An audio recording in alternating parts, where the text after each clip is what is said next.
अस्सलाम वालेकुम वरहमतुल्लाहि वबरकातुहू। एक मदर ने सवाल किया था कि मुझे सारा दिन गुज़रने के बाद और स्पेशली ये सारा कोर्स लेने के बाद गिल्ट और शेम वाली कंडीशन रहती है कि मैंने क्या कर दिया और कितने साल जो है मैंने अपने बच्चों की बर्बाद कर दिए हैं, तो मैं अब क्या करूँ। तो ऐसा मेरा ख़्याल है हर माँ के साथ रोज़ होता है। जब बच्चे सो जाते हैं और वो ज़रा सा कॉन्शियस स्टेट में आती है तो उसके साथ ये होता है कि वो गिल्ट में चली जाती है कि अब मैंने क्यों मारा, मैंने क्यों ऐसे कहा, मैंने क्यों किया। तो देखें, जितनी एनर्जी आप लोग अपनी लगाते हैं ना इस चीज़ के ऊपर कि आप अपने आप को बुरा भला कहें, उस एनर्जी को आप शिफ्ट कर सकते हैं कंपैशन में, मोहब्बत में। ठीक है, आप अपने आप से मोहब्बत कर सकते हैं कि मैं कोशिश कर रही हूँ, और आप अपने आप को ये कह सकते हैं कि अल्लाह ताला ने कोशिश का सवाल किया है, और आप अपनी उस एनर्जी को इस चीज़ में लगाएंगे कि ठीक है, मैं कोशिश कर रही हूँ, इंशाल्लाह बेस्ट हो जाएगा। और कोई भी परफेक्ट नहीं हो सकता, मतलब अल्लाह ताला के अलावा इस दुनिया में कोई भी परफेक्ट नहीं हो सकता, ना आप, ना मैं, ना कोई और। तो हम माँ होने के नाते सिर्फ़ कोशिश कर सकते हैं, और हमने अपनी इस गिल्ट और शेम वाली फ़ॉर्म को हमने कंपैशन में बदलना है। और हमने उस कंपैशन से ये बात सोचनी है कि देखिए, हम भी तो आखिर बने हैं ना, हमारी भी तो तरबियत हुई है, और इन सब चीज़ों का, जिन चीज़ों के ऊपर अब हम गौर कर रहे हैं, अगर हमारा ध्यान नहीं भी उन बातों के अंदर रहा, हमारे पेरेंट्स का या हमारे पिछले लोगों का, तो हम आखिर चल ही रहे हैं ना। तो जिस तरह से patterns as it is follow up कर रहे हैं, अगर तो आपने ये फर्स्ट वीक में देखा होगा कि पैटर्न्स बिल्कुल वैसे ही आ रहे होते हैं जो पेरेंट्स के होते हैं, तो आप उससे ज़्यादा डैमेज नहीं करेंगे।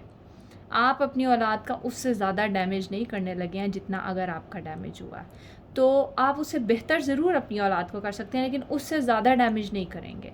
सो आप सबसे पहले तो इस बात के ऊपर ज़रा हौसला रखेंगे, हिम्मत रखेंगे कि कोई बात नहीं, कोई भी परफेक्ट नहीं होता, और हर एक की ज़िंदगी इसी तरह छोटी छोटी चीज़ों के अंदर से गुज़र के ही बनती है। और आप अपने आप से मोहब्बत इस लिहाज से करेंगे कि मैं कोशिश तो कर रही हूँ ना। और फिर आपने सिर्फ़ और सिर्फ ये नोटिस करना है कि आपकी जो भी सोचें हैं वो गिल्ट बेस नहीं होनी चाहिए, पास्ट बेस नहीं होनी चाहिए, और एंग्जाइटी बेस नहीं होनी चाहिए।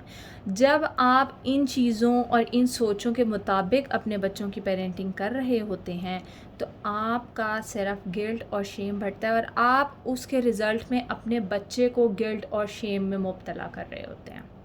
आप उन्हीं थॉट्स के मुताबिक अपने बच्चे की चीज़ों को परसीव कर रहे होते हैं, अपनी उन्हीं चीज़ों को प्रोजेक्शन कर रहे होते हैं कि अच्छा इस तरह से है। अगर आप एक गिल्टी मदर हैं तो आप एक बच्चे को गिल्टी चाइल्ड बनाएंगे। मतलब वो बच्चा, अगर आप अपने आप को शेम करते रहते हैं तो आप, इसका मतलब है कि अनकॉन्शियसली आप अपने बच्चे को भी शेम कर रहे हैं।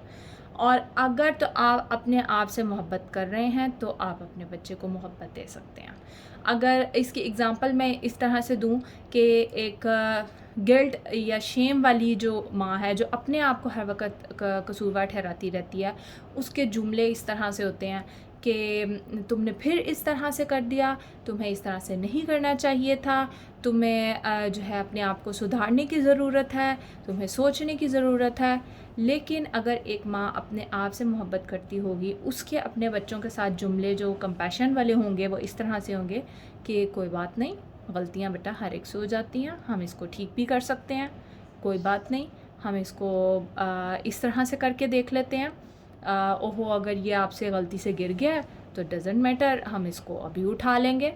मतलब आपके हर लफ्ज़ के अंदर एक कंपैशन आ जाएगा, क्योंकि आप अपने आप को मार्जिन देते होंगे। लेकिन अगर आप अपने आप को मार्जिन नहीं दे रहे तो फिर आप, इसका मतलब है आप अपने बच्चों को भी मार्जिन नहीं दे रहे। सो आपको अपने इस गिल्ट और शेम को मोहब्बत, शफ़क़त, प्यार में बदलना होगा। जज़ाकुमुल्लाह खैर। अल्लाह हाफ़िज़।